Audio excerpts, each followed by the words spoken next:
Imagine being born at dawn in a wide clearing in the heart of a vast ancestral land. Your tribe has lived there for countless generations.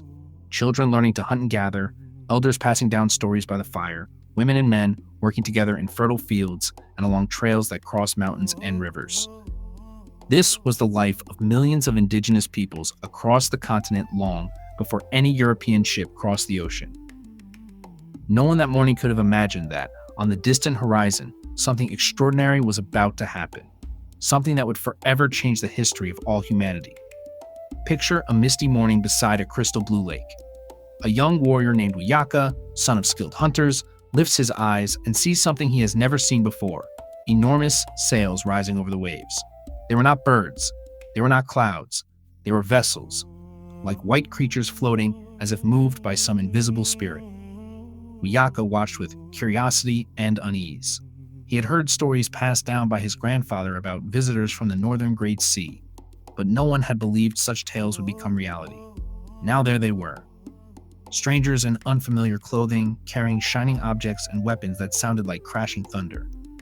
He felt a tightening in his chest, sensing that something monumental was unfolding, though he did not yet know whether it would be a blessing or a disaster.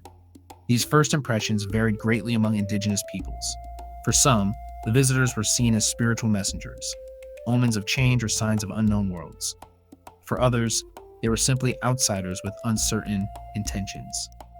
In many cultures, there was a deep spiritual dimension to these encounters, since sky, earth, and spirit were intrinsically connected to how one understood the presence of others. For much of indigenous civilization, the term discovery never made sense. They were already there with their cities, trade routes, systems of governance, and rich, complex spiritual worlds.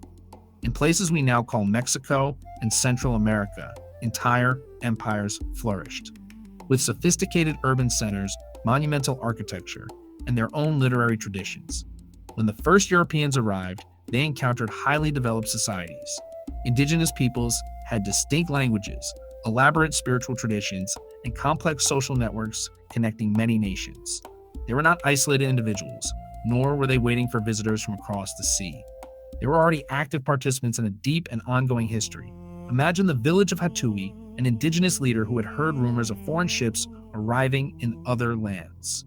When Europeans finally anchored near his coast, some tribes offered hospitality: food, fresh water, and shelter, because it was customary to treat strangers with dignity and generosity. These early encounters were marked by cultural and linguistic exchange. Some indigenous people taught Europeans established trails, safe places to find water, and local natural resources. In return, they received curious gifts: small metal objects, colorful fabrics, carved beads they had never seen before. Yet there were often profound misunderstandings, because both sides interpreted these gestures in radically different ways. While indigenous peoples viewed these exchanges as part of expanded social relationships, Europeans often interpreted them as signs of submission or permission to claim the land. The most devastating change was not a battle or a weapon. It was something invisible: diseases carried by Europeans. Smallpox, measles, influenza crossed the Americas' unseen boundaries like silent storms. Entire communities, having never encountered these viruses, fell in unimaginable numbers. Villages that once echoed with laughter and song grew quiet. Whole families disappeared within weeks. Imagine a village of colorful garments and communal dwellings. At dawn, dozens of empty homes. By dusk, the smoke from cooking fires no longer rose into the sky. This was not merely a demographic loss. It was a profound blow to cultural identity itself. Despite all this tragedy, many indigenous peoples did not simply surrender. They resisted actively through both warfare and diplomacy. Some tribes built fortifications, dug trenches, and strategically ambushed invading settlements, demonstrating that physical strength, creativity, and deep knowledge of the land were decisive elements in direct confrontations with Europeans. Others, like the wise elder Akikta, chose negotiation, seeking ways to coexist that would preserve the lives of their people. He met foreign emissaries in open clearings, speaking about the importance of protecting ancestral lands and asking that their customs be respected. These stories remind us that indigenous resistance was not only fought with blades, but also with words, ritual, and communal wisdom. Far from the American continents, an intense debate was unfolding in Europe. Intellectuals, missionaries, and religious leaders gathered to discuss the moral legitimacy of colonization. On one side, defenders of conquest argued that indigenous peoples needed to be converted and civilized. On the other, voices such as Bartolomé de las Casas insisted that these peoples were human beings with natural rights and dignity, and that violence and oppression were morally unacceptable. This became one of the earliest systematic debates in European history about human rights in relation to indigenous peoples, an acknowledgement that these encounters were raising profound ethical questions. One of the most dramatic narratives of this period involves the conquistador, Hernán Cortés, and the great Aztec Empire.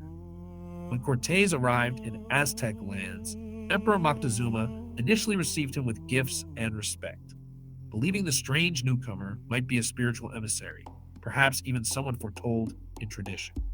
But the relationship quickly deteriorated. Cortés imprisoned Moctezuma in his own capital, demanded gold, and exploited internal divisions within the empire to conquer neighboring cities. This episode stands as one of the most striking examples of how indigenous diplomatic relationships were manipulated, disconnecting cultural intentions from colonial greed. Even after centuries of colonial domination, indigenous stories never fully disappear.